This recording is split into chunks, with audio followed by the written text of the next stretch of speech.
rakkoo shannawaa mattee rakkoo baanaan na irraanfatteedhaan inni adeessu gaafatan.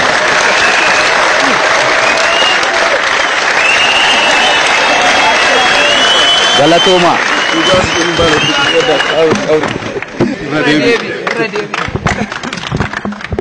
Sunqoo jettee maaramoo innaa rakkoo shannawaa mattee rakkoo baanaan na irraanfattee walaloo Zalaalama Barraarraan fuudhe. Akkuma beekamu jijjiirama amma dhufeetiin kaneeyyumaan kanatti biyya keessa jiru kunuu mallattoo jijjiiramaa ta'e jechuudha. Kana duuba immoo artistiin Oromoo jiraa hin jiru kana Oromoo miti alagaanuu ragaa ba'a. Presenteeshinii kanarratti jiru waan madaaluu miti haa ta'uuti garuu gara fuulduraatti maaltu ta'uu qaba maaltu ta'e yeroo kanatti maaltu jira isa jedhu irratti artistiin Oromoo akka artii Oromootti waan na ta'uu qabu akeeka itti himna jechuudha. Sirbaan qofa miti haasaanis akkasimoo akkas miti gachisiifame aangoon gaafa abbaan dhugaa dhaqee galma Minilik qabatu dhiigni Oromoo kan hin gammadin hin jiru. Kan biyya isaarraa baqatee waggaa 45 biyya alaa ture mootummaan amma jiru dhiiga Oromooti jedhee otoo amanuu baate biyyatti hin deebi'u. Haa ta'uuti immoo har'a maaltu ta'aa jira? Dhaabbileen lamaan hoggansi adda bilisummaa Oromoo fi hoggansi ODP siyaasa akkamii uummata keenya irratti taphachaa jiru kun kallattiidhaan nu ilaallata artistoonni. Amma nuun diinagdeedhaan nu ijaaruu miti waa'ee isaas nu gorsuu miti. Kanan qajeelfama fudhadhu miira hawaasa Oromoo irraa hin qajeelfama fudhadhaan. Qabatamaan uummanni Oromoo waan inni keessa jirurra artista ana qofaa miti artistoonni dabballee tokkorraa ergama fudhatee kan sirbu yoo jiraate inni I don't know mirga isaati personally garuu miti.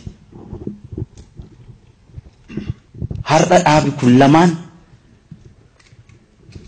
otoo uummata Oromoo istirasii tapha siyaasaa uummata jidduutti taphachaa istirasii keessa nagalchaa jiranii artistis uummata Oromoo mara istirasii keessa otoo jiru ammalan godhe seetan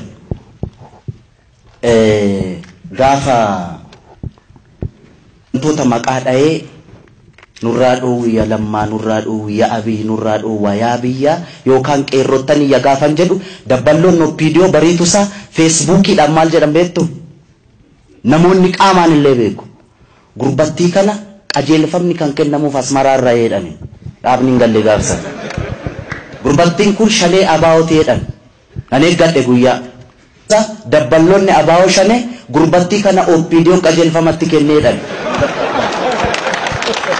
waa tokkoon sinittiin alootiin ani keessa jiru biizii taanu miti kana quba qabaadha.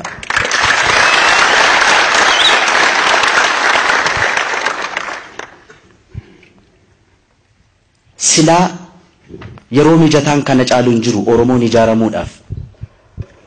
Warren bilisoomneettan immoo ani walaboomne hin jenne bilisoomne irra hin jedhe malee bilisummaaf walabummaa gargar baasaa laala jechuun miidiyaan na fuuldura jiraafani. Dhaabbileen Oromoo maal argatan yoo jenne carraa wal ijaaruun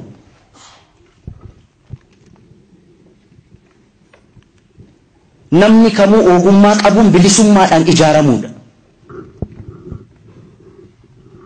Waggaa 3-4 dura barbaannu akkamitti sooromuu dandeenya? Barbaannus immoo akkamitti yoomuu dandeenyaanis mirga. Mallattoo jijjiirama kanaati jechuudha. Qabni siyaasaa adda bilisummaa Oromoo fi ODP walakkaa jiru kun dhaabbachuu qaba uummata keenyarraa.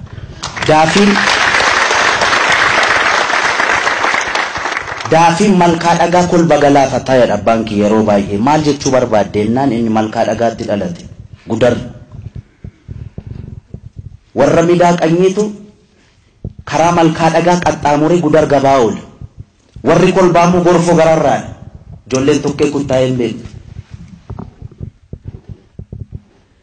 Warri miidhaqanyi malaan rakkisu.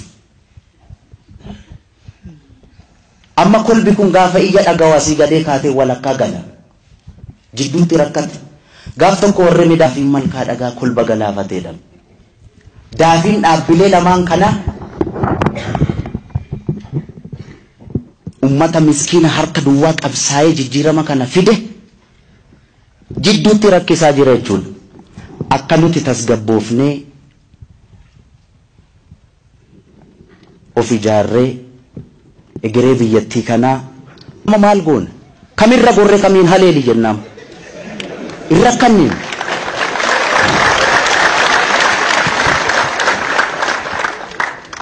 Kanaaf inni kun jalqabbii gaariidha Doktar. Mariin kun itti fufuu qabda jettaniittu. Inni karaa nagaatiinis qabsaa'u, inni karaa qawwee gatee galeeras kana gara fuulduraattis nani kadhanii jedhus yoo jiraate waliin taatanii yaa artistoota Oromoo yaa buleen asham jenne gara fuulduratti gatti ijaaramnu karaa diinagdeetiin karaa maaliitiin biyya kana akkamitti ceesisuu akka dandeenyu isarratti enerjii guutuudhaan akka deemnuuf isin waliin taatanii akka qajeelfama walii ilaannu malee qoba qobaatti ammoo maal kanaaf akkas nu godha. Kana booda dhugaa haasa'uudhaaf ummanni keenya tokko ta'eetu qabsoo kana kanaan ga'ee dhaabbilee lamaaniif immoo kan dhaabbilee hafaniif tokkotan nutillee garaa buleen waan barbaanne gochuu dandeenya jechuun barbaada. Itti yaadeen immoo kanaaf immoo itti guuta xinnoo tureen